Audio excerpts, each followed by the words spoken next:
చూడండి కేసీఆర్ గారు వరుసగా సమావేశాలు నిర్వహిస్తున్నారంట. ఎర్రవల్లిలో బీఆర్ఎస్ అధినేత కేసీఆర్ కీలక సమావేశం.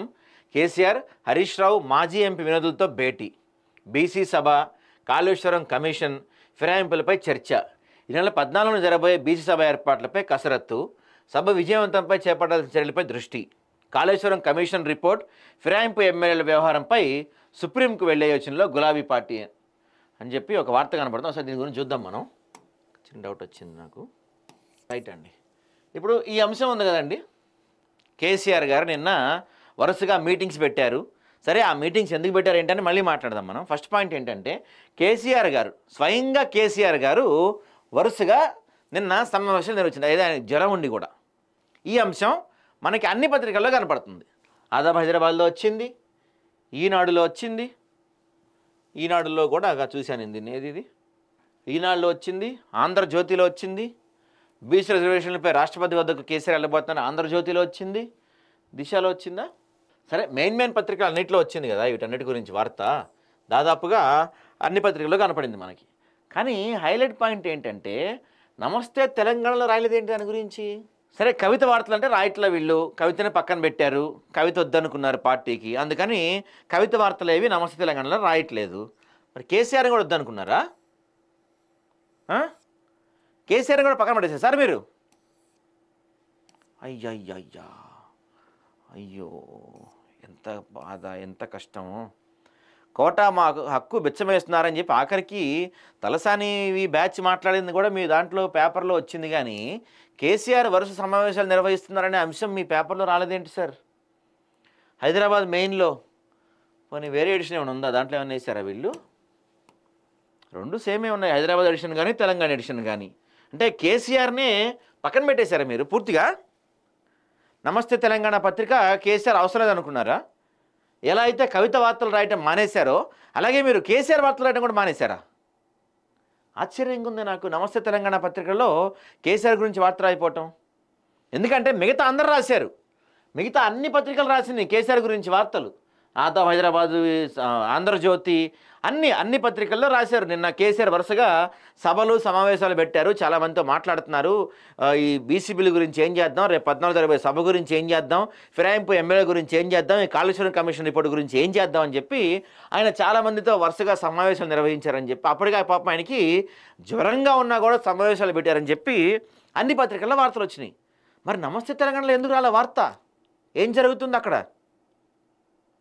కవితను ఏ విధంగా అయితే పక్కన పెట్టేశారో నమస్తే తెలంగాణ రాయటం, అలాగే కేసీఆర్ కూడా పక్కన పెట్టేశారా?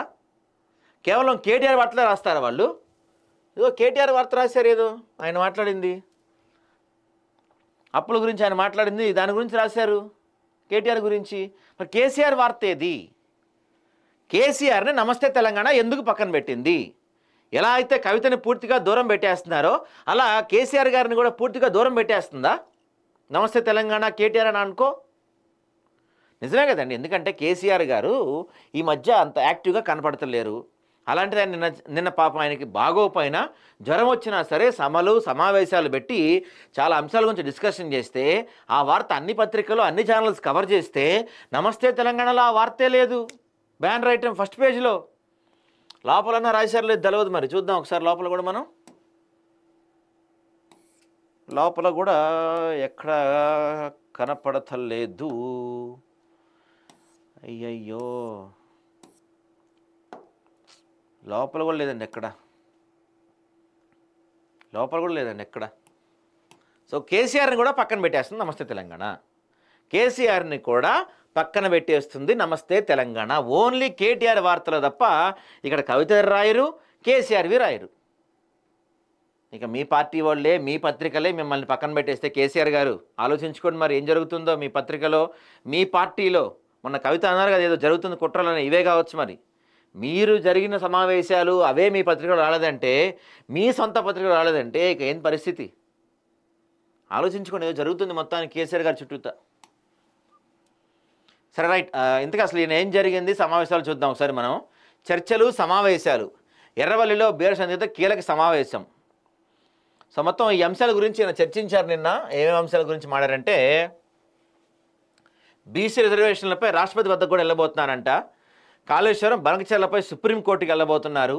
14న కరీంనగర్ బీసీ సభపై దృష్టి పెట్టబోతున్నారు. ఈ బీసీ సభలో కేటీఆర్, హరీష్, వినోద్ భేటీలో కేసీఆర్. జ్వరంతో బాధపడుతున్న బీఆర్ఎస్ చీఫ్. ఇప్పుడు బీసీ అంశం గురించి మీరు మాట్లాడాలి అంటే, బీసీ అంశం గురించి మీరు రాష్ట్రపతి దగ్గరికి వెళ్ళాలంటే ముందు మీరు అసలు బీసీ బిల్లు అసెంబ్లీలో పెట్టినప్పుడు మీరు వచ్చారా? ఎంతో ప్రతిష్టాత్మకమైన బిల్లు, ఖచ్చితంగా 42% రిజర్వేషన్లు బీసీలకు ఇవ్వాల్సిందే అనే బిల్లు అసెంబ్లీలో చర్చ పెట్టినప్పుడు, అసెంబ్లీ ఆమోదించినప్పుడు మీరు వచ్చారు అసెంబ్లీకి, మీరు రాలేదు. సెకండ్ పాయింట్, ఈ బీసీలతో జరగాల్సిన సభ గురించి మీరు ఎవరితో చర్చించాలండి? బీసీ నాయకులతో చర్చించాలి. మరి ఇప్పుడు కేటీఆర్ బీసీ, హరీష్ రావు బీసీ, పాపం చుట్టూతా మీరు మీ వాళ్ళని పెట్టుకొని బీసీ సమస్యల గురించి మాట్లాడుతుంటే ఎట్ట అయింది సార్? మీ దగ్గర రాణిస్తలేరు అవి. అసలు మీ వార్తల పేపర్లోనే రాస్తలేరు, మీ పేపర్లో. ఇంకా మీ దగ్గర ఏం రాణిస్తారు విషయాలు చెప్పండి. బీసీ రిజర్వేషన్ల అంశంపై బీఆర్ఎస్ కూడా కార్యాచరణ సిద్ధం చేస్తుంది. చాలా ఫాస్ట్గా చేశారు సిద్ధం కార్యాచరణ. ఏదో అంటారుగా, దొంగలు పడిన 6 నెలలకి ఏదో మరిగినట్టు బీసీ బిల్లు అసెంబ్లీలో పెట్టి 4 నెలలైంది. 2 బిల్లులు రాష్ట్రపతి దగ్గర పంపించి 4 నెలలైంది. దాని గురించి ఆర్డినెన్స్ ఇచ్చి 3 నెలలైంది. జీవో పెడదాం అనుకొని చెప్పి 2 నెలలైంది. మొన్న వెళ్ళి ఢిల్లీలో ధర్నా చేసి వచ్చి 2 వారాలు అవుతుంది. ఇప్పుడు మీరు అంతా అయిపోయిన తర్వాత మెల్లగా నిద్రలేసి ఇప్పుడు మీరు ఈ అంశం గురించి రాష్ట్రపతి దగ్గరికి వెళ్తారంట, కార్యాచరణ సిద్ధం చేస్తారంట. ఇప్పుడు మొత్తం అయిపోయాక. ఇది కూడా డ్రామానే. ఎందుకంటే కాంగ్రెస్ ఎంతో కొంత ప్రయత్నం చేస్తుంది బీసీల కోసం, ఏదో హడావిడి చేస్తుంది 40% ఇవ్వాలని రోజు వార్తల్లో కనపడుతుంది. బీజేపీ అంటే ఎలాగూ మాకు ఇంట్రెస్ట్ లేదని చెప్పేశారు కాబట్టి బీసీలు మొత్తం ఏడ కాంగ్రెస్ పార్టీ వైపు వెళ్ళిపోతారో, మనం కూడా ఏమైనా చేయాలి రాబాయ్, మనం కూడా మన వైపు తిప్పుకోవాలి ఓటర్లని, దానికి ఏమైనా ప్లాన్ చేయండి అని చెప్పి ఏదో ఒక కంటి తుడుపు చర్యగా ఒక డ్రామా ఈ సభ అంతే. ఈ సభ ఒక డ్రామా అంతే. నిజంగా ఏమాత్రం విశ్వసనీయత ఉన్నా మీకు బీసీలు అంటే, ఏమాత్రం ప్రేమ ఉన్న బీసీలు అంటే, బీసీలకు 42% రిజర్వేషన్ల అంశం గురించి అసెంబ్లీలో బిల్లు పెట్టినప్పుడు మీరు వచ్చి ఉండేవాళ్ళు, మీరు హాజరై ఉండేవాళ్ళు. మీరు రాలేదానికి అక్కడే అర్థమైపోయింది మీకు ఎంతవరకు ప్రేమ ఉందో. సో ఈ విషయంపై బీసీలకు 42% రిజర్వేషన్ల విషయంపై బీఆర్ఎస్ వర్కింగ్ ప్రెసిడెంట్ కేటీఆర్, మాజీ మంత్రి హరీష్ రావు, మాజీ ఎంపీ బోయినపల్లి వినోద్ కుమార్తో పార్టీ అధినేత కేసీఆర్ భేటీ అయ్యారు. సిద్దిపేట జిల్లా మర్కుక్ మండలంలోని ఎర్రవల్లి ఫామ్ హౌస్లో జరిగిన సమావేశంలో బీసీ రిజర్వేషన్ల కార్యాచరణపై చర్చించారు.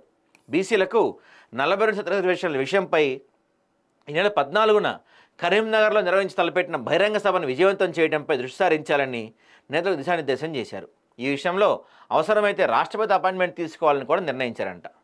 బీసీ రిజర్వేషన్ల అంశాన్ని తీవ్రంగా పరిగణించాలని, బీసీలను కాంగ్రెస్ పార్టీ మోసం చేస్తున్న విషయాన్ని ప్రజలకు తీసుకెళ్లాలని కేటీఆర్ హరీష్ రావులను ఆదేశించినట్టు తెలిసింది. కాళేశ్వరంపై జస్టిస్ ఘోష్ కమిషన్ ఇచ్చిన నివేదిక విషయంలోనూ కాంగ్రెస్ పార్టీని ఎండగట్టాలని, బనకచెర్లపై ప్రభుత్వం నిర్లక్ష్యాన్ని కూడా ఎండగడతారంట వీళ్ళు. సో అవసరమైతే ఈ 2 అంశాలపై సుప్రీంకోర్టుకు వెళ్లే అంశం పరిశీలించాలని చెప్పినట్టు సమాచారం. బీఆర్ఎస్ అధినేత కేసీఆర్ జ్వరంతో బాధపడినట్టు తెలిసింది. నెలల క్రితం యశోద హాస్పిటల్తో పాటు ఏజ్లో చికిత్స పొందిన ఆయన తాజాగా మళ్ళీ జ్వరం వచ్చినట్టు సమాచారం. ఈ క్రమంలో మరోసారి హాస్పిటల్లో చేరి చికిత్స తీసుకోబోతున్నారంట. అక్కడి నుంచే కేసీఆర్ కరీంనగర్ బీసీ సభకు వెళ్లే అవకాశం ఉందని తెలుస్తుంది. ఈ నేపథ్యంలో బీసీ సభ ఏర్పాట్లపై ఎంపీ వినోద్కు పలు సూచనలు చేసినట్టు తెలుస్తుంది. ఎందుకండి పాపం పెద్ద ఆయన ఇబ్బంది పెడుతున్నారు, ఆయనకి అసలే ఆరోగ్యం బాగలేదు పెద్ద మనిషి, ఆయన్ని మీరు రెస్ట్ ఇవ్వండి. ఎందుకు ఇంకా చెప్పండి? ఆ బీసీల సభకు ఆయన తీసుకొచ్చి ఆ జనంలో మళ్ళీ ఆయనకి ఏమన్నా హెల్త్ ఇష్యూ వస్తే ప్రాబ్లం కదా. ఆల్రెడీ మీరు సైడ్ చేసేసారు ఆయన పూర్తిగా, మీ పత్రికలో రాయకుండా. ఇంకా ఆయన ఏం చేద్దాం అనుకుంటున్నారు మీరు? కేసీఆర్ అభిమానులు ఎవరైతే ఉన్నారో, నేను బీఆర్ఎస్ పార్టీ వాళ్ళు అంటలేదండి, కేసీఆర్ అభిమానులు. ఓకే, ఎందుకంటే ఇప్పుడు కేసీఆర్ అభిమానులు వేరు, బీఆర్ఎస్ అభిమానులు వేరులో కనపడుతుంది నాకైతే.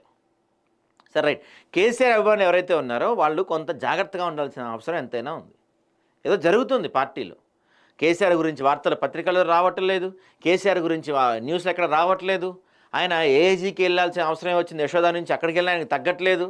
ఈయనేమో మన ప్రశాంత్ కిషోర్తో భేటీ అయ్యాడు. ప్రశాంత్ కిషోర్ ఎవరో తెలుసుగా మీకు? అంతకుముందు ఏపీలో కానీ చాలామంది కీలక నేతలకు ఆయన ఈ పోల్ స్ట్రాటజీ అవి చెప్తూ ఉంటాడు అనమాట ఆయన. సో ఆయన ఎప్పుడు ఈ శవ రాజకీయాలకి ఆయన ఫేమస్. ప్రశాంత్ కిషోర్ తెలుసా మీకు? ఆయన ఏదైనా పార్టీని లేపాలన్నా, ఎవరన్నా పార్టీని హైప్ తీసుకోవాలన్నా వాళ్ళకి ఇచ్చే ఫస్ట్ సలహా ఏంటంటే ఎవరో ఒకరిని లేపండి అని ఇస్తారనమాట. నిజం, ఎవరో ఒకరిని లేపండి హైప్ వస్తుందని చెప్పి ఆయన ఇచ్చే మొదటి సలహా. మరి ఓ పక్కన చూస్తే మనకి ఇక్కడ కేసీఆర్ గారికి ఏమో హెల్త్ బాగోట్లేదు, కేసీఆర్ గారిని పక్కన పెడుతున్నారు, కేసీఆర్ గారికి ప్రయారిటీ ఇవ్వట్లేదు. ఈయనేమో ప్రశాంత్ కిషోర్తో భేటీ అయ్యాడు. కాబట్టి ఒక్కసారి కేసీఆర్ అభిమానులు ఎవరైతే ఉన్నారో కొంచెం జాగ్రత్త పడాల్సిన అవసరం ఎంతైనా ఉంది. ఏదో జరుగుతుంది బీఆర్ఎస్ పార్టీలు అంతర్గతంగా. కవితని పక్కన పెట్టేశారు, కవితని దగ్గరికి రానివ్వట్లేదు, కనీసం కవితని తండ్రి వద్దకు కూడా వెళ్ళనివ్వట్లేదు. కేసీఆర్ ఆరోగ్య పరిస్థితి బాగోట్లేదు, ఆయన గురించి ఆ పత్రికలు ఎక్కడ రాయట్లేదు. మరేంటో చూడాలి ఒకసారి. ఎవరైతే కేసీఆర్ గారికి అత్యంత అభిమానులు, ఆయన కోసం ప్రాణత్యాగం చేస్తానికి సిద్ధపడతాం అనే అభిమానులు ఎవరైతే ఉంటారో వాళ్ళు ఒకసారి ఆలోచించాల్సిన అవసరం ఎంతైనా ఉంది. ఎందుకంటే కేసీఆర్ గారిని మనం అవసరం, అలాంటి విజన్ ఉన్న లీడర్ కావచ్చు, లేకపోతే అలాంటి ఎక్స్పీరియన్స్ లీడర్ మనకు అవసరం. ఆయన సలహాలు కూడా రాష్ట్రానికి ఎంతో అవసరం. ఒకసారి చూడండి ఆ అంశం గురించి మరి.